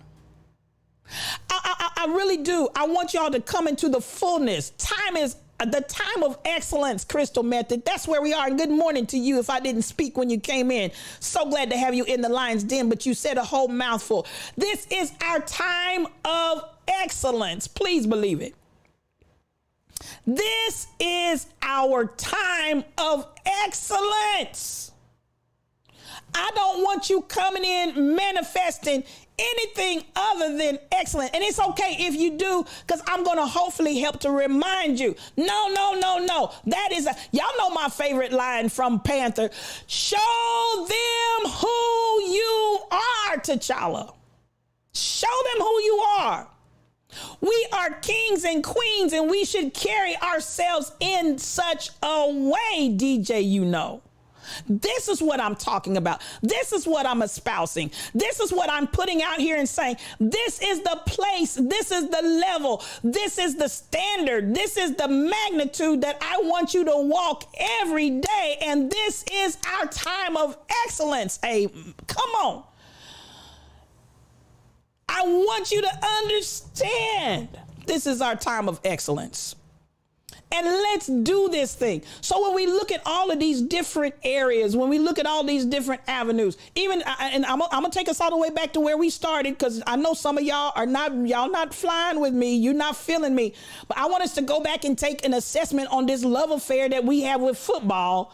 I want us to take an assessment of how we treat ourselves gender to gender. I want us to pay attention to all of these different areas, because this is our time of excellence, and every part needs to be in excellence. Not this part over here looks okay and this part over here is jacked up and toe up from the flow up. No, I need us to get every area of our existence into the place of excellence, because this is our time of excellence. Don't bring me no trash. Don't bring me no no ma'am, no sir. Miss me with that. And don't be afraid to say it. And I don't care who gets mad.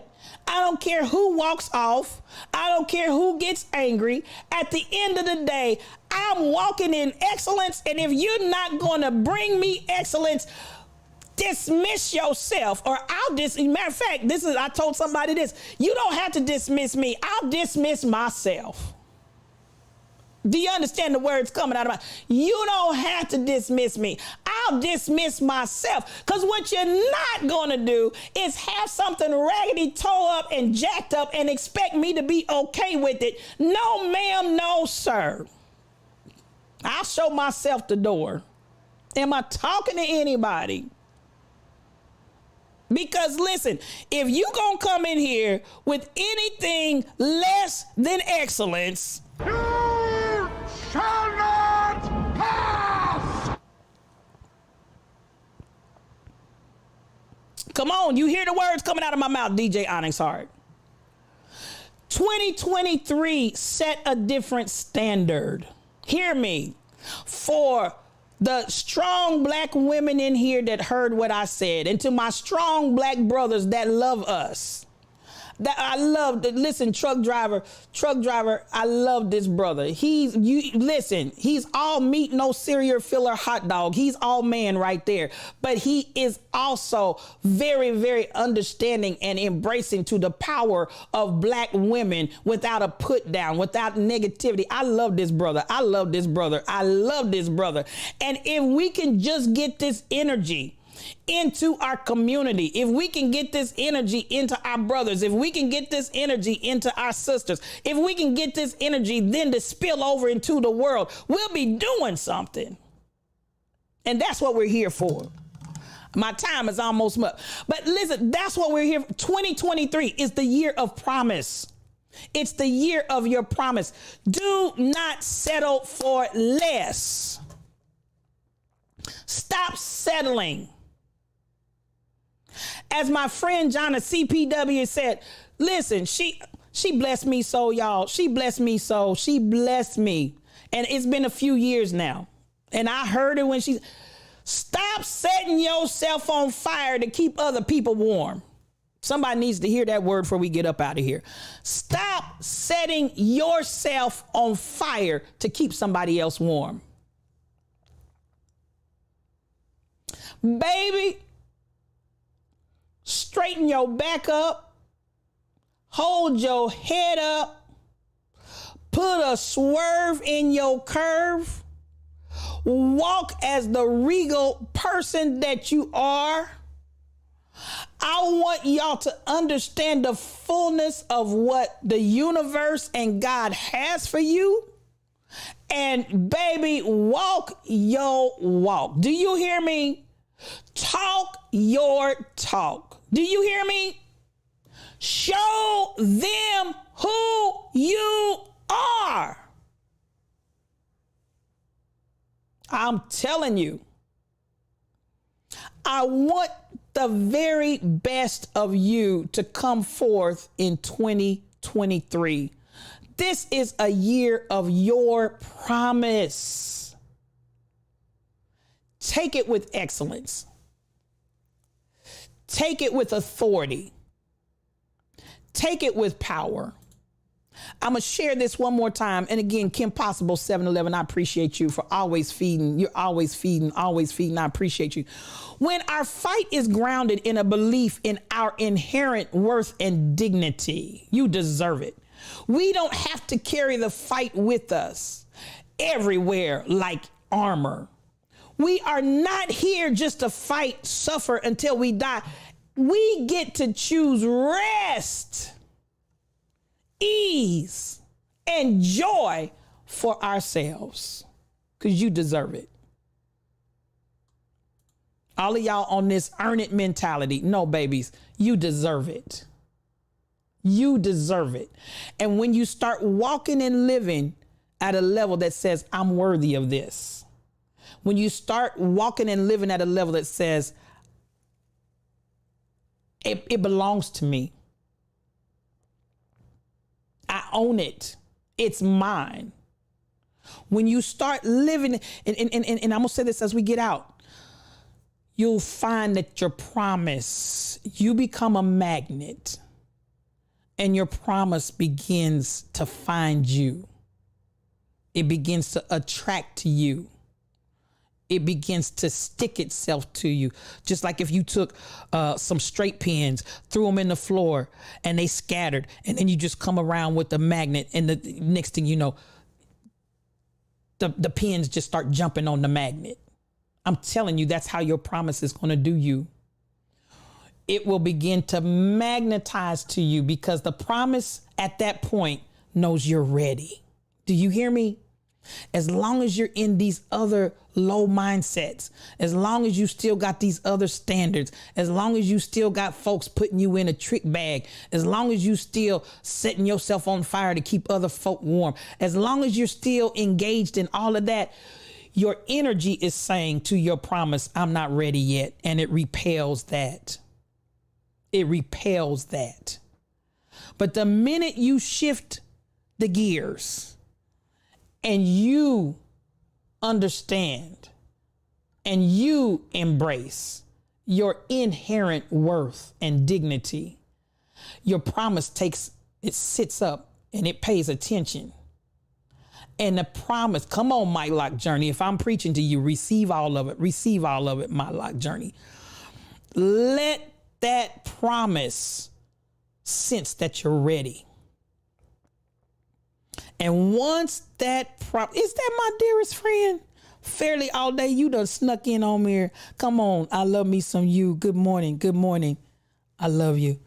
Now listen, when you hear me in what I'm saying, because this is the year of promise, promise will find you in like a magnet, like metal to a magnet. It will attach itself to you.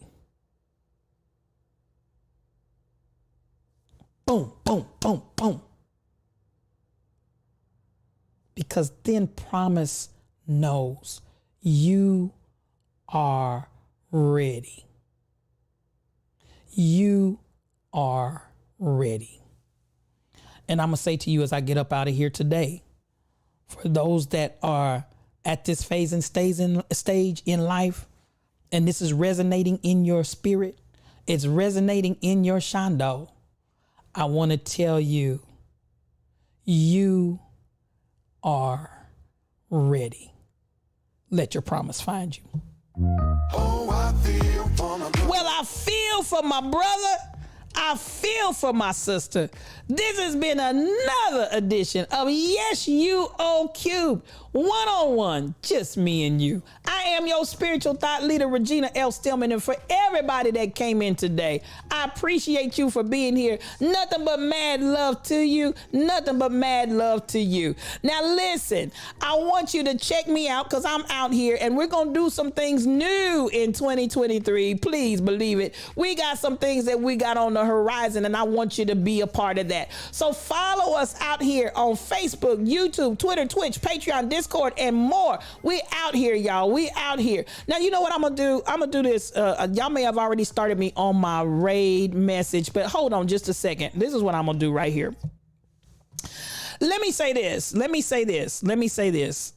I almost missed this. Hold on to that raid just a second, Michelle. Hold on to that raid for just a second. I want to come here. Now, we're building something. You guys hear me say that a lot. We're building something. There are so many things that are on the horizon that we have ready and prepared to start launching one thing at a time and getting it to a certain place at a time. And In the meantime, let me stop and digress here for a second, because this is something that we're going to just take a quick what I want to say moment to invite you. And I don't know, Rebel may already be gone. She may already be gone. I don't know if you have my Michelle or Shelly. I don't know if either one of you have the R2 link to drop down in the chat, the R2 link for restoration. And I'm doing this for the purpose of having an opportunity for anybody that wants to have a tax deductible donation. With anonymity, we have, because we're family, we have a lion in the lion's den who is currently homeless. And again, that's going to remain in anonymity. And let me tell you what I feel. And I did ask for permission to do this before doing it because I did not want to create a sense of any kind of discomfort or anything like that. This is what I want us to do for the next week for those who can. I know this is Friday and we'll go through the following Friday in this trend. Anyone in the lion's den, and this is not by compulsion, is not with any kind of pressure on you. Thank you so much, Rebel. $ R2 Power. And this is if you want or need a tax deduction. This is tax deductible. This is a 501c3 account. To $ R2 Power. Every penny, and I mean this with all my heart, every penny that comes in from this Friday through next Friday into R2 Power, that's Cash App, $ R2 Power, because I feel like the Lion's Den, as we support one another, it's good to have the conversation. It's wonderful to share and laugh and whatnot. And let me say, I'm completely aware of what's going on. I do know this is a legitimate situation. I do know that it's not a situation from an illegal eviction. I'm talking what I know, and not just a matter of the matter of she thinks that's it. Please let us know if it isn't. Okay, thank you. I want anyone and everyone that can be a blessing, and I'm not asking for any specified amount. I just want you to come with the love of one lion to another lion, and we never know who and how it could happen to us. This is something that I'm asking you to do just out of the kindness of your heart. For those that can, I know everybody may not be in a financial situation right now where you can do anything. I understand that as well. That's why I'm going to go from this Friday to next Friday. And I'm going to ask for those that will contribute to our lion in the lion's den that is currently without shelter. I'm going to ask those that can and will to contribute to that cause. And every penny that comes into $R2 Power, every penny that comes into that Cash App will be forwarded to our lion. And I want to say to the lions that are in here, we are genuinely family. And whatever we can do to support and love one another, that's the way we do it. And that's what we do in the Lion's Den. So thank you to my lions that allowed me to make this appeal on your behalf. And again, we will remain anonymity throughout because at the end of the day, what I will say, if you trust me as a spiritual thought leader, that I would not lead you into something where somebody's playing games. This is not a game playing situation. This was a totally unexpected illegal eviction that has left one of our lions homeless. For those that can, that's it, SK 8843, one love. For those that can give anything at all, thank you to the Lions for allowing me to make this appeal. Thank you to those of you that will respond to it. I appreciate you. I love you. That's the way we do it in the Lion's Den, because we are family. All right. Thank you so much. And let's get back to the raid.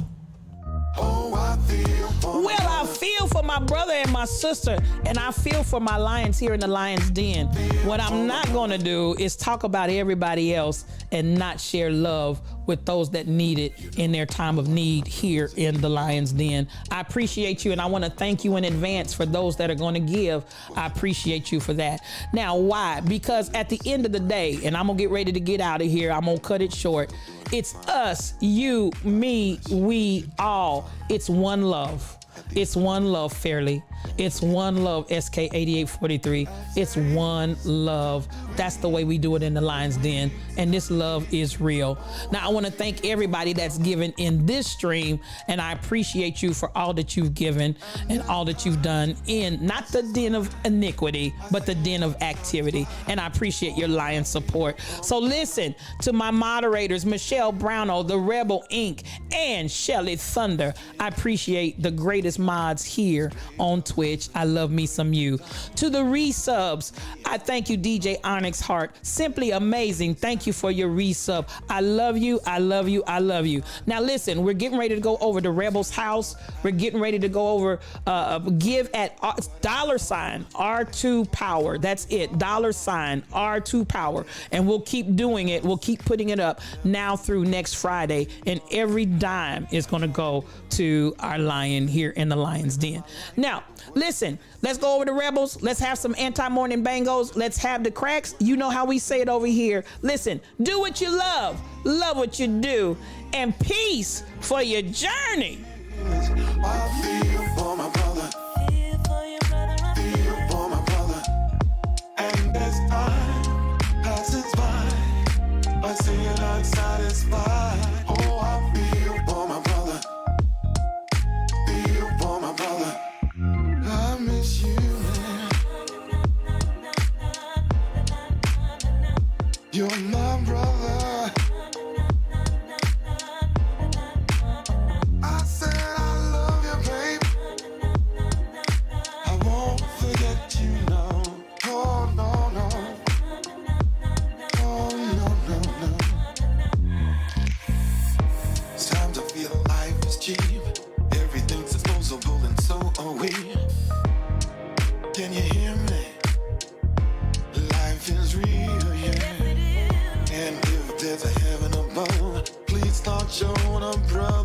alone. 'Cause I wanna go home. I feel for my brother. I miss you, man. Oh, I feel for my brother. You're my brother.